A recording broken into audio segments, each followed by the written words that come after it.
Hey everyone, it's Trish. I am back with, I guess this is part of my pregnancy series. I've got vlogs going on, but I wanted to share with you today what I change up in my beauty routine when I am pregnant and nursing. Excuse me. Typically when I'm not, I use Proactiv, I use the 3 steps, I use my Clarisonic, I use the spot blemish control if I need it. And actually I'm kind of surprised. When I was pregnant with my son, he's now 3.5, and with my doctor, he was very soap only, soap only, soap only. If you get a lot of breakouts, I can give you something else for that. And I asked him about Proactiv and he goes, no, absolutely not. So since then it's changed. I'm now on pregnancy number 3. I went to my appointment on April 28th, and I got, or actually my very first appointment, which was 3 weeks before that, so April 7th, and I got a booklet, and it talked about benzoyl peroxide being safe, salicylic acid being safe, and a couple of other ones, which I was surprised about. So that still kind of makes me go, I still try to limit chemical kind of stuff like that as much as I can. So I have had some breakouts because of that, and just hormones and everything else. I've gotten more the large under the skin ones around the chin, which I definitely know are hormonal. So it's kind of a bummer deal some of us deal with during pregnancy, but I want to talk about some things that have helped and are still on the natural end. And one of those things,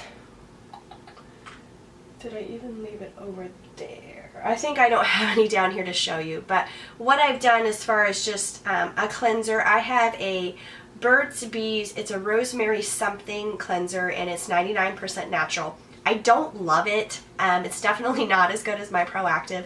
However, it is a gentle cleanser. I feel like it does cleanse my skin pretty well. And other than that, if I switch up a rotation, I'll use just the Dove Plain Beauty Bar. I think it's the moisturizing one. And once again, don't love it as much as my Proactiv. I do feel it's a bit drying perhaps, but you know, in the interim. Here's something that I do add to both of those that they don't exfoliate very well. I mean, they're just more like a creamy cleanser. So what I will do is, up in my bathroom, in the master bath, I will keep just a little plastic container of baking soda. And so I take, you know, a little bit of the Burt's Bees, or kind of, you know, get my hands all soapy with the Dove. And then I just sprinkle some of the baking soda on there so I have like an exfoliant, and then I use that to kind of cleanse, and I'll use it with my Clarisonic too. And I just know there's going to be some people out there that say, oh my gosh, baking soda is like a harsh exfoliant. I think it's a matter of how much you use and how much water you use with it. It's worked very well for me because my skin needs the exfoliation. That's one of those things that I just know about me. If you have super sensitive skin, if you have super dry skin, that might not work well for you, or you could try it and see. My skin is not irritated, but you know, it does get a redness after because it has exfoliated the skin. So it's worked out very well for me at sloughing off dead skin cells. And even just where I've had some acne, kind of, you know, once you're trying to dry it out, you get some kind of dry patches. It's worked well for me. So I do recommend trying that, and I just, you know, keep a little bit in my bathroom.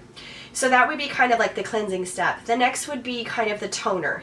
And what I have for that, and I'm almost out, I need to get some more, is I have the Bragg Organic apple cider vinegar. And you want the one that says like with the mother, even if it's not this brand.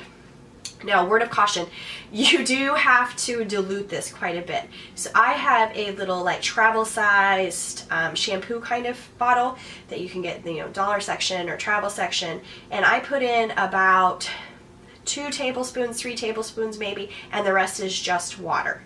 And you just, you know, shake it up.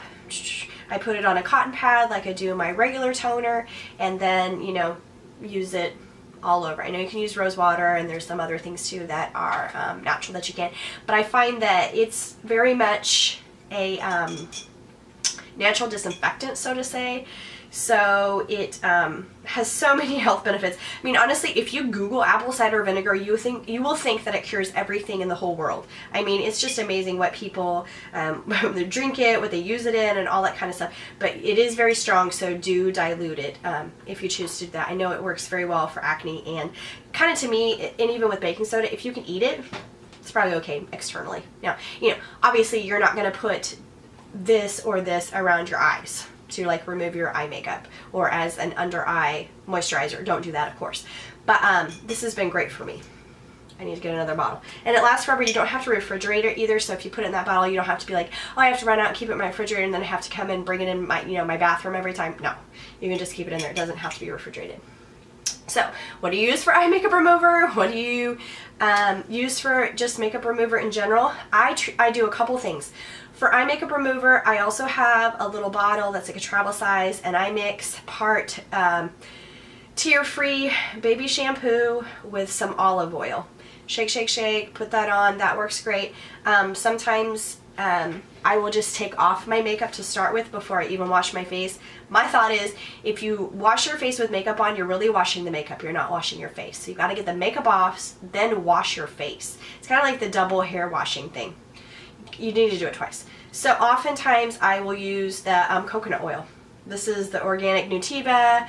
I get it off Vitacost, but you can pick it up whatever. I don't think it has to be organic by any means, but that's great for eye makeup remover. Or I just do kind of an all over and use a washcloth and kind of get the makeup off so that I can then wash my face. And then I will often use this as an under eye moisturizer, lips.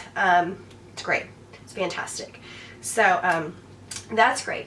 One of the other things I thought about the other day that I had been doing very routinely and for some reason stopped, not sure why, but I have a mix of argan oil and tea tree oil that I've been putting on my scalp, and it actually was making my hair, and all the way down too. So like I use the dropper thing and I go push it through, drop, drop, drop, drop, drop, drop, drop, drop, drop, massage, and then put some in the palms and work it down. And for some reason, I think it's been about a month or two, which must have been about when I got pregnant, I lost my mind. I just stopped doing that. And typically I would do it on Saturday, and if I'm not going anywhere, I would just leave it in my hair for like 24 hours. And it made such a difference in my scalp. My hair was not falling out like it was. The overall condition of my hair was so much shinier and so much better. And then I thought about it the other day and I was like, why did I stop doing that? I have no idea. So I'm back at it. I did it last weekend.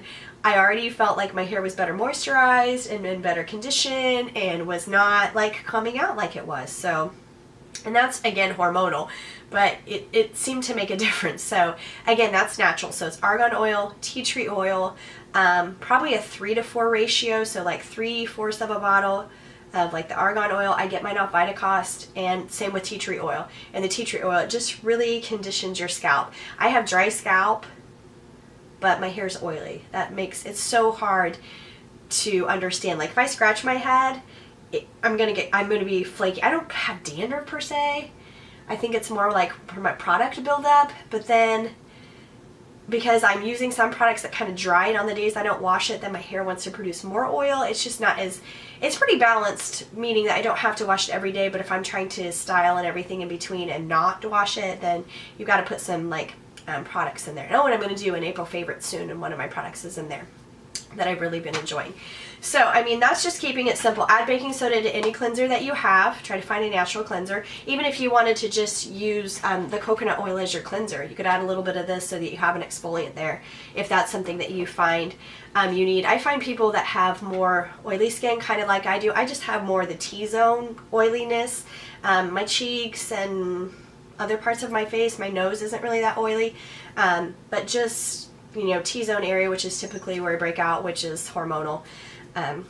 That's great. Add your apple cider vinegar to a lot of water and use it as your astringent or your toner.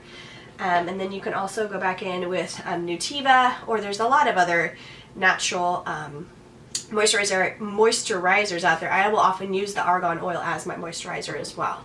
So just a few drops, and you would think that somebody who has oily skin would not want to use an oil, but I find that to be completely untrue, because if you're constantly trying to dry out your skin is being told to produce more oil. It's like, we're dry, we're dry, we're dry, make more oil, make more oil, make more oil. But if you can get it to a place where it's balanced, where it's like, oh, we don't need to make more oil, then it's going to control the production of oil that is occurring. So I'm sounding all scientist in that, but it's true. It makes sense, because normally I knew there was kind of a trend with that, and I thought, I'm not putting oil on my oily skin. That just makes no sense.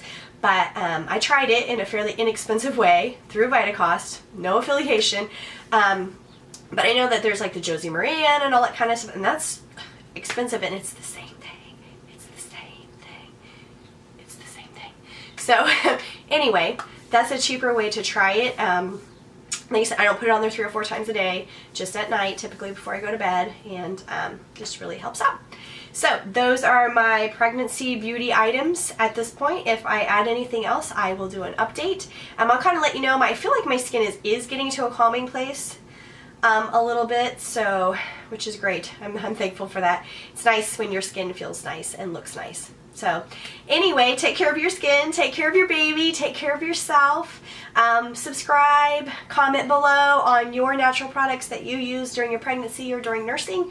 I would love to hear more ideas. And until the next pregnancy vlog or pregnancy video, take care.